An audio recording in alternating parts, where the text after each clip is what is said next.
ఈరోజు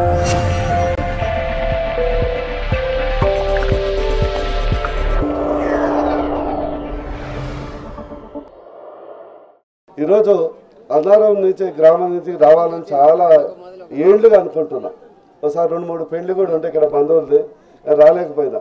ఈరోజు సోమశేఖర్, మా చిత్తలూరు సోమశేఖర్ ఇక్కడ ఒక జేఏసీ ఇండిపెండెంట్ అభ్యర్థిగా, జేఏసీ అభ్యర్థిగా అత్యధిక మెజార్టీతో గెలిచి, ఎప్పుడో ఇదివరకైతే నేను ఎట్లయితే జేఏసీలో ఉన్నానో తర్వాత కప్పుకొని కండువా కప్పుకొని బాదగిరి పార్లమెంట్ అభ్యర్థిగా వచ్చిన ఈరోజు అదేవిధంగా ఒక జేఏసీ అభ్యర్థిగా గెలిచి మనకు అన్నారం గ్రామంలో మంచి సర్పంచ్గా ఉండి ఈరోజు ఉద్యమ పార్టీతో మమేకమై ఉద్యమ పార్టీతో ఈ గ్రామ అభివృద్ధి ఖచ్చితంగా జరుగుతుందని నమ్మి టీఆర్ఎస్ పార్టీలోకి వచ్చినందుకు వారిని సాదరంగా ఆహ్వానిస్తున్నాం. ముఖ్యంగా నాకు మీరు క్షమించాలి, ఇబ్రహీంపట్నం కేసీఆర్ గారి మీటింగ్ ఉంది 2 గంటలకు. ఎన్ని తిట్లు పడతాయో తెలియదు కానీ మీరు ఒకటి పెద్ద మనసుతో నన్ను క్షమించాలి. ఒకటి చెప్తున్నాను, ఈరోజు మనకు వేరే ప్రాంత పార్టీలు మనకు అక్కర్లేదు. మనకు కావాల్సింది మన ఇంటి పార్టీ, సొంత పార్టీ. సర్పంచులు కానీ, ఎంపీటీసీలు కానీ, జడ్పీటీసీలు కానీ వాళ్ళ బాధ్యత ఏంటంటే గ్రామ అభివృద్ధి.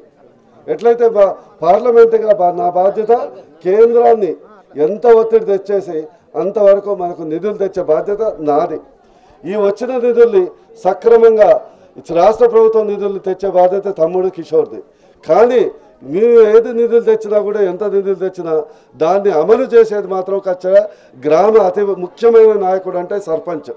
అలాంటి సర్పంచ్ మనకు ప్రజాస్వామ్య వ్యవస్థకు మూల స్తంభం లాంటి వాడు. అలాంటి సర్పంచ్ ఒక ఇండిపెండెంట్గా గెలిచినందుకు ఇక్కడ ప్రజల మనసుల్లో వారికి ఎంత అభిమానం ఉందో ఖచ్చితంగా తెలుస్తుంది. వారు పార్టీకి రావటం మేము ఆహ్వానిస్తున్నాం. దానికి ఈ గ్రామంలో మాకు కొండంత బలం వస్తుంది. ఖచ్చితంగా వచ్చే గవర్నమెంటు మన టీఆర్ఎస్ గవర్నమెంట్ ఉండబోతుంది. ఎమ్మెల్యేగా మన కిషోర్ ఉండబోతున్నాడు. మీ ఆశీర్వాదంతో ఎంపీగా నేను ఉండబోతున్నాను. ఖచ్చితంగా ఈ గ్రామాన్ని అభివృద్ధి చేసుకోవటం ముగ్గురం ఒక త్రిమూర్తుల్లాగా పనిచేసేసి గ్రామ అభివృద్ధికి తోడ్పడతామని సభావేదిక ద్వారా మీకు విన్నపం చేస్తూ ముగించుకుంటున్నాను. జై తెలంగాణ.